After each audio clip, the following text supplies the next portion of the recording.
ਜਦੋਂ ਬਾਬਾ ਆਲਾ ਸਿੰਘ ਉਹਨਾਂ ਨੇ ਨੀਂਹ ਰੱਖੀ ਸੀ ਤਾਂ ਕਹਿੰਦੇ ਉਦੋਂ ਵਰ ਮਿਲਿਆ ਸੀ ਕਿ ਪਟਿਆਲੇ ਨੂੰ ਸਿਰਫ ਦੋ ਚੀਜ਼ਾਂ ਹੀ ਤਬਾਹ ਕਰ ਸਕਦੀਆਂ ਨੇ, ਇੱਕ ਪਾਣੀ ਤੇ ਦੂਜਾ ਅੱਗ। ਔਰ ਇੱਕ ਰੀਤ ਇਹ ਵੀ ਬਣੀ ਕਿ ਜਦੋਂ ਪਟਿਆਲੇ ਦੇ ਵਿੱਚ ਬਾੜ ਆਉਂਦੀ ਹੈ, ਵੱਡੀ ਨਦੀ ਭਰ ਜਾਂਦੀ ਹੈ, ਤਾਂ ਉੱਥੇ ਨੱਥ ਤੇ ਚੂੜਾ ਜੋ ਸ਼ਾਹੀ ਪਰਿਵਾਰ ਹੈ ਉਸ ਦੇ ਵੱਲੋਂ ਚੜਾਇਆ ਜਾਂਦਾ, ਜਿਸ ਦੇ ਨਾਲ ਪਾਣੀ ਦਾ ਪੱਧਰ ਕਾਫੀ ਘਟ ਜਾਂਦਾ ਹੈ।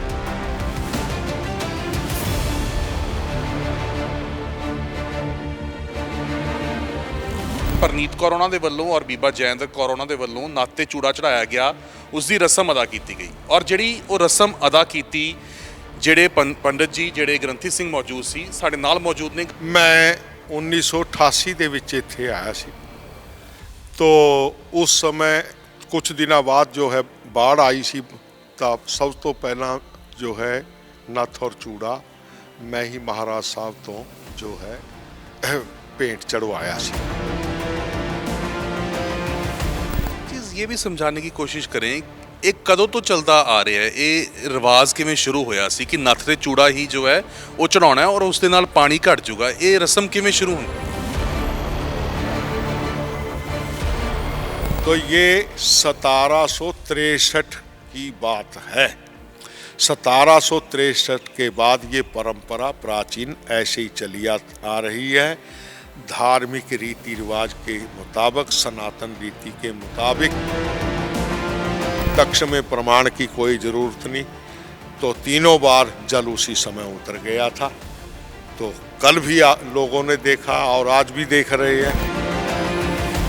ਨੌਜਵਾਨ ਪੀੜ੍ਹੀ ਹੋਵੇ ਜਾਂ ਕੁਝ ਲੋਕ ਅਜਿਹੇ ਨੇ ਜਿਹੜੇ ਕਹਿੰਦੇ ਕਿ ਇਹ ਅੰਧ ਵਿਸ਼ਵਾਸ ਹੈ ਇੱਕ ਤਰੀਕੇ ਦਾ। ਬਾਣੀ 'ਚ ਵੀ ਹੈ, ਕਹਿੰਦੇ ਗੁਰੂ ਨਾਨਕ ਦੇਵ ਜੀ ਨੇ ਵੀ ਇਹੋ ਜਿਹੇ ਵਹਿਮਾਂ ਭਰਮਾਂ ਤੋਂ ਬਾਹਰ ਕੱਢਿਆ ਸੀ, ਤਾਂ ਕਹਿੰਦੇ ਇਹ ਵਹਿਮ ਭਰਮ ਹੈ ਜਾਂ ਫਿਰ ਇਸ ਨੂੰ ਕਿਵੇਂ ਸਮਝੀਏ? 1763 ਈਸਵੀ ਦੇ ਵਿੱਚ ਬਾਬਾ ਆਲਾ ਸਿੰਘ ਦੇ ਵੱਲੋਂ ਪਟਿਆਲਾ ਸ਼ਹਿਰ ਵਸਾਇਆ ਗਿਆ ਸੀ। ਪਟਿਆਲੇ ਦੀ ਨੀਂਹ ਰੱਖੀ ਗਈ ਸੀ ਔਰ ਉਸ ਤੋਂ ਬਾਅਦ ਹੀ ਪਟਿਆਲੇ ਦਾ ਨਾਮ ਜੋ ਹੈ ਉਹ ਬਾਬਾ ਆਲਾ ਸਿੰਘ ਦੇ ਨਾਮ ਦੇ ਨਾਲ ਜੋੜ ਕੇ ਰੱਖਿਆ ਜਾਂਦਾ ਹੈ, ਪਟਿਆਲਾ ਨਾਮ ਬਣਦਾ ਹੈ। ਇਸ ਵੇਲੇ ਅਸੀਂ ਕਿਲ੍ਹਾ ਮੁਬਾਰਕ ਦੇ ਵਿੱਚ ਮੌਜੂਦ ਹਾਂ, ਜਿੱਥੇ ਬਾਬਾ ਆਲਾ ਸਿੰਘ ਉਹਨਾਂ ਦੀ ਗੱਦੀ ਮੌਜੂਦ ਹੈ। ਪਿਛਲੇ ਪਾਸੇ ਤੁਸੀਂ ਵੇਖ ਸਕਦੇ ਹੋ, ਉਹਨਾਂ ਦੀ ਗੱਦੀ ਇੱਥੇ ਮੌਜੂਦ ਹੈ। ਔਰ ਜਦੋਂ ਬਾਬਾ ਆਲਾ ਸਿੰਘ ਉਹਨਾਂ ਨੇ ਨੀਂਹ ਰੱਖੀ ਸੀ ਤਾਂ ਕਹਿੰਦੇ ਉਦੋਂ ਵਰ ਮਿਲਿਆ ਸੀ ਕਿ ਪਟਿਆਲੇ ਨੂੰ ਸਿਰਫ ਦੋ ਚੀਜ਼ਾਂ ਹੀ ਤਬਾਹ ਕਰ ਸਕਦੀਆਂ ਨੇ, ਇੱਕ ਪਾਣੀ ਤੇ ਦੂਜਾ ਅੱਗ। ਔਰ ਉਸ ਤੋਂ ਬਾਅਦ ਕਈ ਤਰੀਕੇ ਦੀਆਂ ਰਸਮਾਂ, ਰੀਤੀ ਰਿਵਾਜ਼ਾਂ ਚੱਲਦੀਆਂ ਆਈਆਂ। ਪਟਿਆਲੇ ਨੇ ਕਈ ਵਾਰ ਜੋ ਬਾੜ ਆਉਂਦੀ ਹੈ ਉਸ ਦਾ ਸਾਹਮਣਾ ਕੀਤਾ। ਔਰ ਇੱਕ ਰੀਤ ਇਹ ਵੀ ਬਣੀ ਕਿ ਜਦੋਂ ਪਟਿਆਲੇ ਦੇ ਵਿੱਚ ਬਾੜ ਆਉਂਦੀ ਹੈ, ਵੱਡੀ ਨਦੀ ਭਰ ਜਾਂਦੀ ਹੈ, ਤਾਂ ਉੱਥੇ ਨੱਥ ਤੇ ਚੂੜਾ ਜੋ ਸ਼ਾਹੀ ਪਰਿਵਾਰ ਹੈ ਉਸ ਦੇ ਵੱਲੋਂ ਚੜਾਇਆ ਜਾਂਦਾ, ਜਿਸ ਦੇ ਨਾਲ ਪਾਣੀ ਦਾ ਪੱਧਰ ਕਾਫੀ ਘਟ ਜਾਂਦਾ ਹੈ।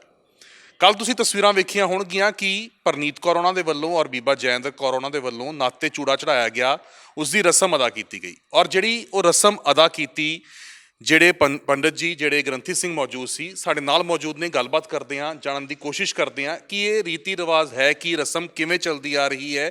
ਔਰ ਕੱਲ੍ਹ ਦੀ ਜੋ ਇਹ ਰਸਮ ਅਦਾ ਕੀਤੀ ਗਈ ਉਸ ਦੇ ਨਾਲ ਪਾਣੀ ਤਾਂ ਜ਼ਰੂਰ 5 ਫੁੱਟ ਘਟਿਆ, ਤਾਂ ਕਿ ਵਾਕਈ ਹੀ ਉਹ ਉਸ ਦਾ ਅਸਰ ਹੋਇਆ ਜਾਂ ਫਿਰ ਇਸ ਦੇ ਪਿੱਛੇ ਦੀ ਕਹਾਣੀ ਕੁਝ ਹੋਰ ਹੈ। ਪੰਡਤ ਜੀ ਸਾਡੇ ਨਾਲ ਮੌਜੂਦ ਨੇ। ਸਤਿ ਸ਼੍ਰੀ ਅਕਾਲ ਜੀ, ਬਹੁਤ ਬਹੁਤ ਸਵਾਗਤ ਜੀ। ਸਤਿ ਸ੍ਰੀ ਅਕਾਲ ਜੀ। ਪੰਡਤ ਜੀ, ਪਹਿਲਾਂ ਤਾਂ ਆਪਣੇ ਬਾਰੇ ਤੁਸੀਂ ਦੱਸੋ। ਲੰਬੀ ਸੇਵਾ ਤੁਸੀਂ ਜਿਹੜੀ ਹੈ ਉਹ ਇਸੀ ਕਿਲ੍ਹਾ ਮੁਬਾਰਕ ਦੇ ਵਿੱਚ ਨਿਭਾਈ ਹੈ। ਕਦ ਤੋਂ ਤੁਸੀਂ ਇੱਥੇ ਸੇਵਾ ਕਰ ਰਹੇ ਸੀ? ਮੈਂ 1988 ਦੇ ਵਿੱਚ ਇੱਥੇ ਆਇਆ ਸੀ। तो उस समय कुछ दिनों बाद जो है बाढ़ आई सी, तब सब तो पहला जो है नत्थ और चूड़ा मैं ही महाराज साहब तो जो है भेंट चढ़वाया सी 1988 ਦੇ ਵਿੱਚ। ਔਰ ਉਦੋਂ ਕੈਪਟਨ ਅਮਰਿੰਦਰ ਸਿੰਘ ਉਹਨਾਂ ਨੇ ਚੜਾਇਆ? जी हाँ। उसके बाद 1993 में जब बाढ़ आई, तब भी मैं और एक यहाँ ग्रंथी सिंह होते थे, बाबा हरनाम सिंह जी, हम दोनों ने जो है मिलके जो है यहाँ जैसे सनातन की रीति है उसके अनुसार यहाँ पहले पूजा पाठ की गई, अरदास की गई। पूजन करने के बाद यहाँ ज्वाला जी की आज्ञा लेकर के भेंट फिर महाराज साहब यहाँ से गए और फिर वहाँ अर्पित की। उस समय भी तुरंत प्रमाण प्रजा को मिल गया था, शहरवासियों को मिल गया था कि आधे घंटे के बाद ही 1.5 फुट पानी नीचे चला गया था। जब वहाँ से हम लौट के यहाँ आए तो हमें खबर 2 फुट की मिल गई। शाम तक शहर में जो पानी भरा हुआ था वो बिल्कुल खाली हो चुका था, और कल का प्रमाण भी दुनिया देख रही है, इसमें भी कोई वो नहीं है। प्रत्यक्ष में प्रमाण की कोई जरूरत नहीं है। पंडित जी, एक चीज ये भी समझाने की कोशिश करें, एक कदों तो चलता आ ਰਿਹਾ ਹੈ ਇਹ ਰਿਵਾਜ ਕਿਵੇਂ ਸ਼ੁਰੂ ਹੋਇਆ ਸੀ ਕਿ ਨੱਥ ਤੇ ਚੂੜਾ ਹੀ ਜੋ ਹੈ ਉਹ ਚੜਾਉਣਾ ਹੈ ਔਰ ਉਸ ਦੇ ਨਾਲ ਪਾਣੀ ਘਟ ਜਾਊਗਾ, ਇਹ ਰਸਮ ਕਿਵੇਂ ਸ਼ੁਰੂ ਹੁੰਦੀ ਹੈ? बात ऐसी है कि जब बाबा आला सिंह जी भ्रमण करते हुए यहाँ आए तो जो पीछे जहाँ पर धूणा है ये एक पर्वत नुमा है, इसके नीचे उन्होंने भोजन वगैरह बनाया। उन्होंने स्वयं भोजन, उनकी निगाह ऊपर पड़ी कि यहाँ तो कोई संत बैठे दिखते, तो वो भोजन लेकर के संत जी के पास गए। वो देख करके हंसने लगे कि आ गया आला जी? कहते हाँ जी। वो बड़े करनी वाले संत थे, झिड़ी वाले संत। वो समझ गए कि ये तो बहुत ही सात्विक वृत्ति वाला, क्योंकि बाबा आला सिंह जी का जो आप लिबास देखते हैं तो ये संतों वाला है। अब भी देख लीजिए आप, ये यहाँ बाबा आला सिंह जी की गद्दी है, तो ये संतों का लिबास उस समय जवानी पहरे से ही धारण करते थे। तो उन्होंने कहा कि ठीक है, आप तपस्या करते हैं, आपकी वृत्ति सात्विक है, मगर अब भाग्य में आपके राज्य करना भी लिखा है। उन्होंने जलती हुई एक लकड़ी बाबा जी को थमा दी कि जाओ, आज से ही मैं भोजन बाद में करूँगा, पहले ये लकड़ी जो है जहाँ तेरे को अच्छी लगती है वहाँ रख के आ। तो बाबा आला सिंह जी उस लकड़ी को लेकर के, एक बंद कुआं पड़ा था यहाँ, तो उस कुएं के अंदर उतर के जो है उसमें जो है उन्होंने उसको गाड़ दिया। बाबा जी के पास चले गए, कहते आला जी आ गए, कहाँ लकड़ी रख के आए हो, सच बताना। कहते जी एक बंद कुआं पड़ा था, मैं तो उसमें। हंस करके पीठ थपथपाई, कहने लगे कोई भी राज्य, दूसरा राज्य, राजा आपके ऊपर हमला नहीं कर सकेगा, मगर 2 चीज़ें यहाँ पर मुश्किल खड़ी करेंगी। कहते जी क्या? कहते एक अग्नि और एक पानी। तो बाबा जी ने हाथ जोड़ लिए कि महाराज ये तो दोनों ही असह्य है, ये काबू में कैसे आए? हंसने लगे, घबराओ नहीं, आप ऐसा करना, ये धूनी के पास ज्वाला जी से ला करके ज्योत अखंड रूप में स्थापित कर देना, और ये मेरा धूना चेतन होना चाहिए। जब तक ये मेरा धूना चेतन रहेगा और ज्वाला जी की अखंड ज्योति जलती रहेगी, आपके राज्य को कोई आंच नहीं आएगी। कहते ठीक है महाराज, अग्नि का तो इंतजाम हो गया, फिर जल का? जल का कहने लगे ऐसे कि वरुण देवता की पत्नी, जैसे सभी दरियाओं के नाम है, सतलयुग, ब्यास जो है, ये गर्ग ऋषि, घग्गर जिसको हम पंजाबी में बोलते हैं, मारकंडे, तो इसी तरह से ये जो है नदी है, इसका नाम वारुणी है। तो जब ये जल प्रकोप करके आएगी तो आपका कोई भी वंशज आपके परिवार में से ये पूरी भेंट लिया करेगी, नाथ, चूड़ा, वस्त्र, मिष्ठान, श्रृंगार का सामान। तो आपका वंशज जो है जा करके भेंट दे दिया करा, जल प्रलय उसी समय शांत हो जाया करेगी। तो ये 1763 की बात है। 1763 के बाद ये परंपरा प्राचीन ऐसे ही चली आ रही है।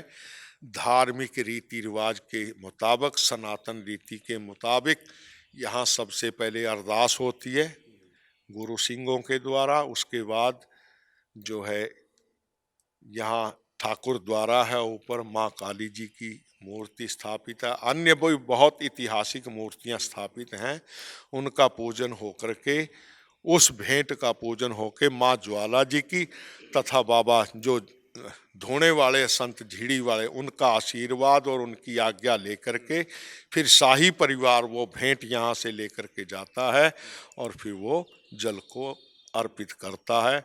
तो प्रत्यक्ष में प्रमाण की कोई जरूरत नहीं। तो तीनों बार जल उसी समय उतर गया था। तो कल भी लोगों ने देखा और आज भी देख रहे हैं कि जल प्रलय उसी समय भेंट लेते साथ जो है वारुणी नाम की जो नदी है उसका जो है क्रोध है वो शांत हो जाता है। जल प्रलय जो है वो समाप्त हो जाती है। ਤਾਂ ਤਿੰਨ ਵਾਰ ਤੁਸੀਂ ਆਪਣੇ ਹੱਥਾਂ ਦੇ ਨਾਲ ਵੀ ਉਹ ਰਸਮ ਅਦਾ ਕੀਤੀ ਔਰ ਕੱਲ ਜੋ ਗ੍ਰੰਥੀ ਸਿੰਘ ਨਾਲ ਮੌਜੂਦ ਸੀ ਜਿਨ੍ਹਾਂ ਨੇ ਉੱਪਰ ਅਰਦਾਸ ਕੀਤੀ ਔਰ ਉਸ ਤੋਂ ਬਾਅਦ ਉੱਥੇ ਨਦੀ ਦੇ ਉੱਤੇ ਵੀ ਅਰਦਾਸ ਕਰਕੇ ਉਹ ਜੋ ਰਸਮ ਹੈ ਉਸ ਨੂੰ ਅਦਾ ਕੀਤੀ। ਉਹਨਾਂ ਨਾਲ ਗੱਲਬਾਤ ਕਰਦੇ ਹਾਂ। ਸਿੰਘ ਸਾਹਿਬ, ਕਿਉਂਕਿ ਨੌਜਵਾਨ ਹੁਣ ਪੀੜ੍ਹੀ ਹੈ, ਵਾਹਿਗੁਰੂ ਜੀ ਕਾ ਖਾਲਸਾ ਵਾਹਿਗੁਰੂ ਜੀ ਕੀ ਫਤਿਹ, ਵਾਹਿਗੁਰੂ ਜੀ ਕੀ ਫਤਿਹ, ਨੌਜਵਾਨ ਪੀੜ੍ਹੀ ਹੈ, ਨੌਜਵਾਨ ਪੀੜ੍ਹੀ ਹੋਵੇ ਜਾਂ ਕੁਛ ਲੋਕ ਅਜਿਹੇ ਨੇ ਜਿਹੜੇ ਕਹਿੰਦੇ ਕਿ ਇਹ ਅੰਧ ਵਿਸ਼ਵਾਸ ਹੈ ਇੱਕ ਤਰੀਕੇ ਦਾ। ਤੁਸੀਂ ਇਸ ਨੂੰ ਕਿਵੇਂ ਵੇਖਦੇ ਹੋ ਕਿ ਇਹ ਅੰਧ ਵਿਸ਼ਵਾਸ ਲੈ ਕੇ ਚੱਲਦੇ ਆ ਇਹਨੂੰ ਜਾਂ ਇਹ ਰਸਮ ਹੈ? ਵਿਸ਼ਵਾਸ ਨਹੀਂ ਕਹਿ ਸਕਦੇ ਜੀ ਇਹਨਾਂ ਨੂੰ। ਇਹ ਨਾ ਬਾਬਾ ਆਲਾ ਜੀ ਦੇ ਪੁਰਾਤਨ ਸਮੇਂ ਤੋਂ ਇਹਨਾਂ ਦੀ ਪਰੰਪਰਾ ਹੀ ਚੱਲ ਰਹੀ ਹੈ। ਉਦੋਂ ਤੋਂ ਹੀ ਇਹਨਾਂ ਨੇ ਇਹ ਭੇਟ ਦੇਣੀ ਸ਼ੁਰੂ ਕੀਤੀ ਹੋਈ ਹੈ ਜੀ। ਹਾਂਜੀ, ਕਿਉਂਕਿ ਬਾਣੀ 'ਚ ਵੀ ਹੈ, ਕਹਿੰਦੇ ਗੁਰੂ ਨਾਨਕ ਦੇਵ ਜੀ ਨੇ ਵੀ ਇਹੋ ਜਿਹੇ ਵਹਿਮਾਂ ਭਰਮਾਂ ਤੋਂ ਬਾਹਰ ਕੱਢਿਆ ਸੀ। ਤਾਂ ਕਹਿੰਦੇ ਇਹ ਵਹਿਮ ਭਰਮ ਹੈ ਜਾਂ ਫਿਰ ਇਸ ਨੂੰ ਕਿਵੇਂ ਸਮਝੀਏ? ਇਹਨੂੰ ਲੋਕਾਂ ਦੇ ਆਪਾਂ ਜੇ ਲੋਕਾਂ ਨੂੰ ਸਮਝਾਉਣਾ ਹੋਵੇ, ਕਿਉਂਕਿ ਅਸੀਂ ਸਾਡਾ ਮਕਸਦ ਵੀ ਇਹੀ ਸੀ ਤੁਹਾਡੇ ਨਾਲ ਗੱਲਬਾਤ ਕਰਨ ਦਾ ਕਿ ਲੋਕਾਂ ਤੱਕ ਅਸੀਂ ਜ਼ਰੂਰ ਸਮਝਾ ਸਕੀਏ। ਸਾਨੂੰ ਵੀ ਬਹੁਤਿਆਂ ਨੇ ਕਮੈਂਟ ਕੀਤਾ, ਬਹੁਤਿਆਂ ਨੇ ਕੀਤਾ, ਤਾਂ ਕੀ ਤੁਹਾਨੂੰ ਕੀ ਲੱਗਿਆ ਇਹ? ये कोई नई चीज नहीं है। एक तो हम नया कार्य करें ना तो उसको तो अंधविश्वास माना जाए। ये तो एक महात्मा के झिड़ी वाले संतों के शब्द हैं और ये एक धार्मिक परंपरा। इसका प्रमाण ग्रंथों में भी मिलता है। जैसे मार्कंडेय ऋषि आते हैं तो लुधियाना के अंदर कल आपने देखा होगा, टीवी चैनलों पर भी चला, वहाँ बेड़ा देने की परंपरा है, नौका देने की परंपरा है। तो सबने मिलकर के वहाँ मिनिस्टर साहबान भी साथ में थे, बेड़ा अर्पित किया है। तो यहाँ जो नाथ चूड़े की परंपरा ये नई नहीं है। नया कार्य करे उसमें तो ऑब्जेक्शन हो सकता है, मगर जो एक प्राचीन 300 साढ़े 300 साल से परंपरा चली आ रही है उसको हम अंधविश्वास कैसे कह सकते हैं? ਐਵੇਂ ਵੀ ਹੈ ਕਿਉਂਕਿ ਪੋਲੀਟੀਕਲ ਪਾਰਟੀ ਕਿਉਂਕਿ ਨਾਲ ਇਨਵੋਲਵ ਹੈ, ਉਸ ਦੇ ਕਰਕੇ ਤੁਹਾਨੂੰ ਲੱਗਦਾ ਹੈ ਕਿ ਇਸ ਨੂੰ ਰੰਗਤ ਉਵੇਂ ਦੀ ਫਿਰ ਦਿੱਤੀ ਜਾਂਦੀ ਹੈ? देखो जी, हम धार्मिक लोग हैं, पॉलिटिशियन की तरफ हम नहीं जाते, ना ही हमें जाना चाहिए, ना ही शोभा देती है। ठीक है ना। हम एक जो है धार्मिक, चाहे ग्रंथी सिंह हैं चाहे पंडित जी हैं, जो धार्मिक संस्था के साथ कहो, धार्मिक सेवा के साथ जुड़े हुए कहो, तो उन लोगों को इन चीज़ों से दूर ही रहना ठीक है। ਔਰ ਇਸ ਕਿਲੇ ਦੇ ਵਿੱਚ ਉੱਪਰ ਜੋਤ ਉਦੋਂ ਦੀ ਚੱਲ ਰਹੀ ਹੈ ਔਰ ਨਾਲ ਹੀ ਗੁਰੂ ਗ੍ਰੰਥ ਸਾਹਿਬ ਜੀ ਦਾ ਪ੍ਰਕਾਸ਼ ਵੀ ਹੋਇਆ। हाँ, 5 प्रकाश होते हैं क्योंकि इस परिवार को एक नहीं कई हिस्ट्रियाँ मिलती हैं। गुरु गोविंद सिंह जी का हाथ भी इस परिवार के ऊपर विराजमान है। ये लिखा हुआ है, तेरा कर मेरा असह, कि सदा आपके वंश पे गुरु गोविंद सिंह जी दशमेध पातशाह जी ने भी कहा है कि आपके शाही परिवार, आपके परिवार पर जो है हमारा सदा ही जो है वरदान देने वाला हाथ सिर पर विराजमान रहेगा। उनके जो है चिन्ह कहो, पूजनीय वस्तुएं कहो, कुछ भी कहो, आदर सम्मान के साथ वो आज भी हमारे महाराज साहब के महल में विराजमान है।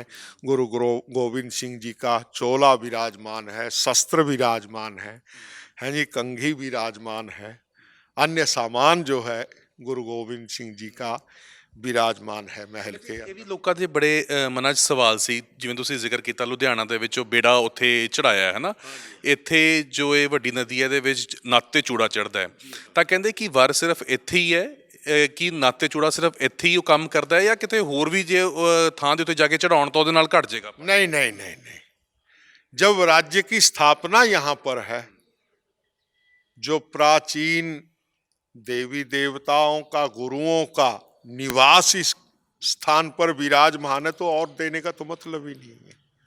ये तो खुद सोचना चाहिए कि जो चीज़ जहाँ होती है तो वहीं जैसे अब मंदिर में देवता विराजमान, तो देवता तो मंदिर में ही होंगे ना, है जी। अब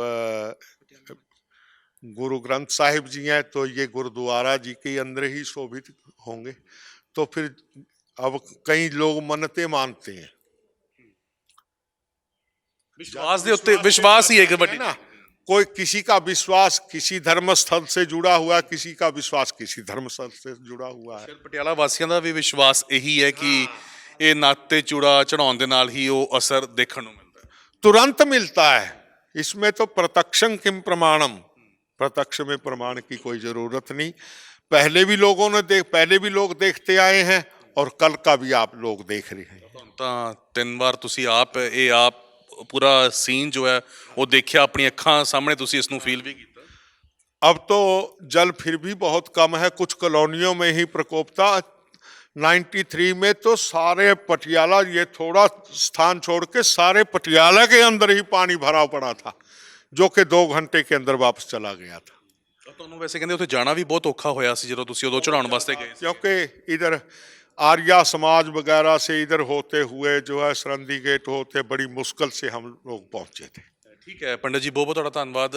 ਤੁਹਾਡਾ ਸਿੰਘ ਸਾਹਿਬ ਬਹੁਤ ਬਹੁਤ ਧੰਨਵਾਦ। ਤਾਂ ਬਾਬਾ ਆਲਾ ਸਿੰਘ ਜੀ ਉਹਨਾਂ ਦੀ ਗੱਦੀ ਹੈ, ਇਸੀ ਗੱਦੀ ਦੇ ਤੁਸੀਂ ਦਰਸ਼ਨ ਵੀ ਕਰ ਸਕਦੇ ਹੋ। ਇੱਥੇ ਉਹ ਗੱਦੀ ਹੈ ਔਰ ਨਾਲ ਹੀ ਜਿਸ ਤਰੀਕੇ ਨਾਲ ਇਹਨਾਂ ਵੱਲੋਂ ਜ਼ਿਕਰ ਕੀਤਾ ਜਾ ਰਿਹਾ ਸੀ ਕਿ ਇੱਕ ਵਿਸ਼ਵਾਸ ਹੈ ਔਰ ਜੋ ਪੁਰਾਣਾ ਇਤਿਹਾਸ ਹੈ ਉਹ ਪੰਡਤ ਜੀ ਉਹਨਾਂ ਦੇ ਵੱਲੋਂ ਸਾਂਝਾ ਕੀਤਾ ਗਿਆ ਕਿ ਕਿਵੇਂ ਵਰ ਮਿਲਿਆ ਸੀ ਔਰ ਕਿਵੇਂ 3 ਵਾਰ ਉਹਨਾਂ ਦੇ ਵੱਲੋਂ ਆਪ ਇਸ ਚੀਜ਼ ਨੂੰ ਕੀਤਾ ਗਿਆ। ਤਾਂ ਕਹਿੰਦੇ ਜਦੋਂ ਪਹਿਲਾਂ ਵੀ ਪਟਿਆਲੇ ਦੇ ਵਿੱਚ ਹੜ੍ਹ ਆਉਂਦੇ ਨੇ ਉਦੋਂ ਵੀ ਇਹਨਾਂ ਦੇ ਵੱਲੋਂ ਹੀ ਜਾ ਕੇ ਉੱਥੇ ਅਰਦਾਸ ਕੀਤੀ ਗਈ ਸੀ, ਪੂਜਾ ਕੀਤੀ ਗਈ ਸੀ ਔਰ ਉਸ ਤੋਂ ਬਾਅਦ ਨੱਥ ਤੇ ਚੂੜਾ ਚੜਾਇਆ ਗਿਆ ਸੀ। ਔਰ ਕੱਲ੍ਹ ਵੀ ਇਹਨਾਂ ਪੰਡਤ ਜੀ ਦੇ ਵੱਲੋਂ ਹੀ ਜੋ ਸੇਵਾ ਹੈ ਉਹ ਨਿਭਾਈ ਗਈ, ਜਿਸ ਤੋਂ ਬਾਅਦ ਤੁਰੰਤ ਉਹ ਚੀਜ਼ ਵੇਖਣ ਨੂੰ ਵੀ ਮਿਲੀ। ਪਾਣੀ ਘਟਿਆ ਔਰ ਅੱਜ ਸਵੇਰ ਦੇ ਜੇ ਅਸੀਂ ਗੱਲ ਕਰੀਏ ਉੱਥੇ ਦੇ ਹਾਲਾਤਾਂ ਦੀ ਤਾਂ 5-5 ਫੁੱਟ ਪਾਣੀ ਜੋ ਸੀ ਉਹ ਨੀਚੇ ਆ ਗਿਆ ਸੀ। ਤਾਂ ਵਿਸ਼ਵਾਸ ਹੈ ਔਰ ਉਸੇ ਵਿਸ਼ਵਾਸ ਦੇ ਉੱਤੇ ਪਟਿਆਲਾ ਵਾਸੀ ਜਿਹੜੇ ਨੇ ਉਹ ਇਸ ਨੂੰ ਮੰਨਦੇ ਨੇ, ਇਸ ਨੂੰ ਮਹਿਸੂਸ ਕਰਦੇ ਨੇ। ਤਾਂ ਸਾਡੀ ਗੱਲਬਾਤ ਕਰਨ ਦਾ ਜਿਹੜਾ ਮਕਸਦ ਸੀ ਪੰਡਤ ਜੀ ਉਹਨਾਂ ਦਾ ਇਹੀ ਸੀ ਕਿ ਇਹਦੇ ਪਿੱਛੇ ਦੀ ਕਹਾਣੀ ਕੀ ਹੈ। ਬਹੁਤਿਆਂ ਨੂੰ ਸ਼ਾਇਦ ਇਹ ਕਹਾਣੀ ਪੂਰੇ ਤਰੀਕੇ ਨਾਲ ਨਹੀਂ ਪਤਾ ਹੋਊਗੀ। ਤਾਂ ਜਿਹੜੇ ਉਹਨਾਂ ਦੇ ਸਵਾਲ ਸੀ ਸਾਨੂੰ ਆਸ ਹੈ ਕਿ ਉਹ ਇਸ ਇੰਟਰਵਿਊ ਦੇ ਵਿੱਚੋਂ, ਇਸ ਰਾਬਤੇ ਦੇ ਵਿੱਚੋਂ ਕਲੀਅਰ ਹੋ ਗਏ ਹੋਣਗੇ। ਕੈਮਰਾ ਪਰਸਨ ਦਵਿੰਦਰ ਦੇ ਨਾਲ ਗਗਨਦੀਪ ਸਿੰਘ, ਪ੍ਰੋ ਪੰਜਾਬ TV।